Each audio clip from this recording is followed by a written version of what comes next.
Orlando Bendaño con nosotros hoy aquí en el estrado del Abogado del Diablo. Orlando, tú has sido un periodista no solamente aguerrido, sino valiente, porque no es poca cosa lo que has hecho desde Voz Media, desde Panam Post, desde tus propias plataformas, denunciando lo que sucede en el régimen de Caracas. Has sido perseguido, has sido amenazado y te quiero preguntar, te dejé la pregunta, pero no hecha en el segmento anterior.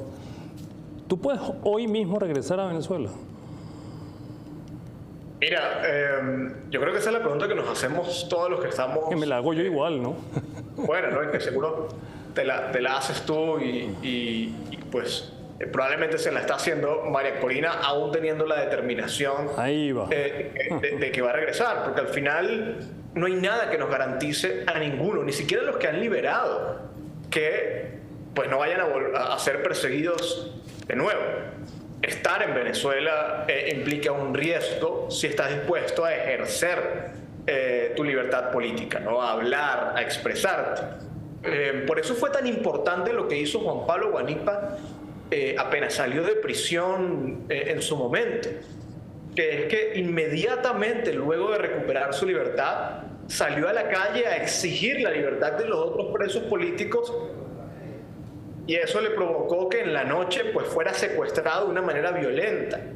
Si eso no hubiera ocurrido, si a Juan Pablo Guanipa no lo hubieran secuestrado esa noche y él se hubiera ido a su casa, se hubiera encerrado y hubiera probablemente puesto un mensaje en sus redes sociales de agradecimiento, realmente no nos hubiéramos enterado si Juan Pablo Guanipa era o no libre.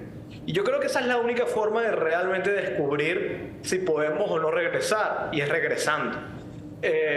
No nos van a decir, o mejor dicho, no hay nada que nos puedan decir o que nos puedan dar que nos dé la garantía a ti, a mí, a María Corina, a quien sea, de que no nos va a pasar nada adentro de Venezuela.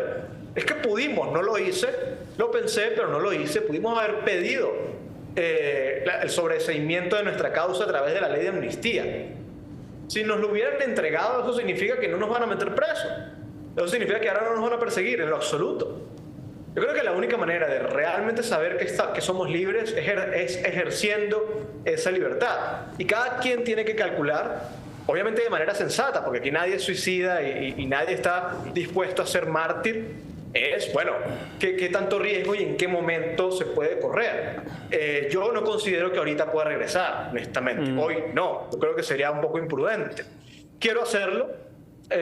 Y lo haré en el momento en que yo crea que quizás sea menos imprudente, pero nunca va a ser absolutamente no imprudente regresar a Venezuela. ¿Qué te pareció, ya que tocaste el tema de Guanipa, que haya llamado de manera peyorativa al presidente Trump en términos de comunicación política? Mira, yo creo que fue un impulso orgánico de Juan Pablo Guanipa, tratando de obviamente empatizar con quienes estaban ahí con él en ese momento, una audiencia. Él dejó claro previo a eso que se iba a expresar en maracucho, que iba a hablar de una manera bastante coloquial. Sin embargo, bueno, creo que él luego corrigió un poco, ¿no? Matizó lo que quiso decir, no la plana, y no coincido con la expresión. Yo creo que no estamos en posición de... Creo que tenemos que ser muy inteligentes con respecto a cómo vamos a manejar y muy las relaciones, así estemos frustrados o molestos con la administración. ¿No? Hay que ser muy inteligente con cómo manejamos la comunicación y las relaciones con esta administración, porque tenemos que entender en dónde estamos parados. Y que este proceso está en manos de Estados Unidos, y está bien que esté en manos de Estados Unidos, y no solamente eso, sino que toda nuestra relación con Estados Unidos, por más que no nos gusten una que otra cosa, tiene que estar determinado por el agradecimiento. Muy bien. Es que si ayer salieron los 3 policías metropolitanos, es por Trump y por Marco Rubio. Y eso no lo podemos dudar un segundo.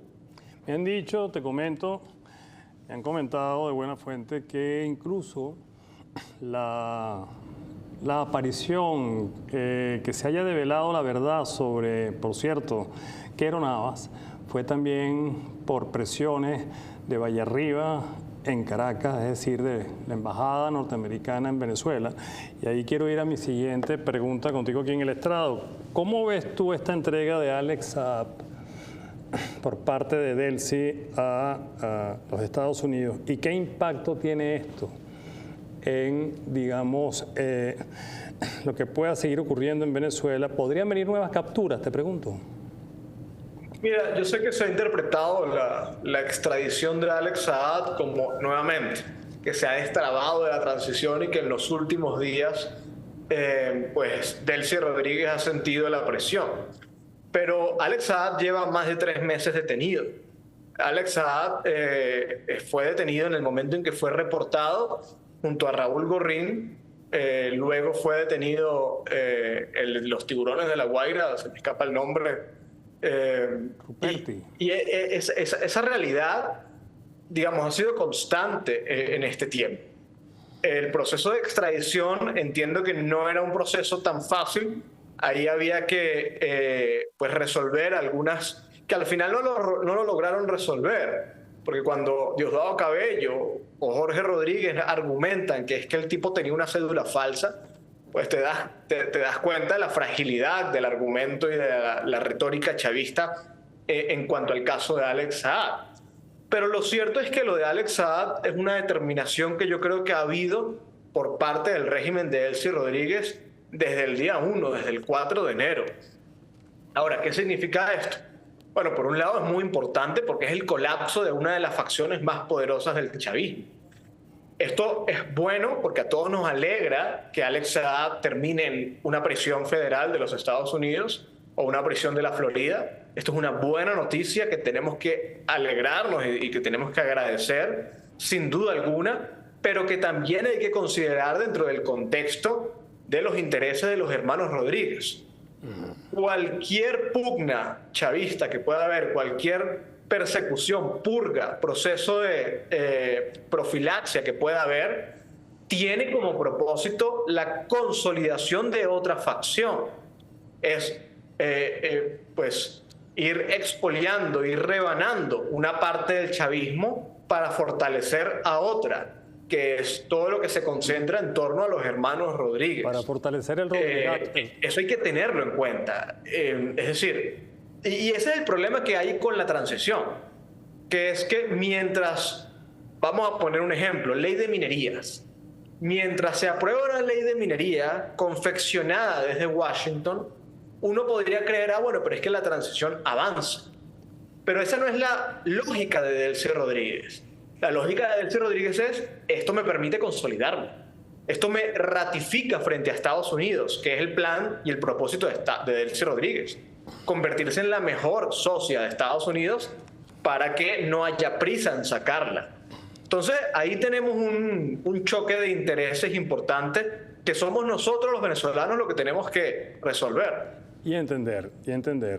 Orlando, se me está yendo muy rápido tu deposición aquí en el estrado. Tengo que ir al corte, pero te dejo sembrada también esta pregunta que también ha sido noticia en los últimos días. ¿Seremos o no un Estado 51? Te la dejo sobre el estrado y ya venimos contigo para analizarlo. Orlando Avendaño, en el estrado del Abogado del Diablo. Ya venimos.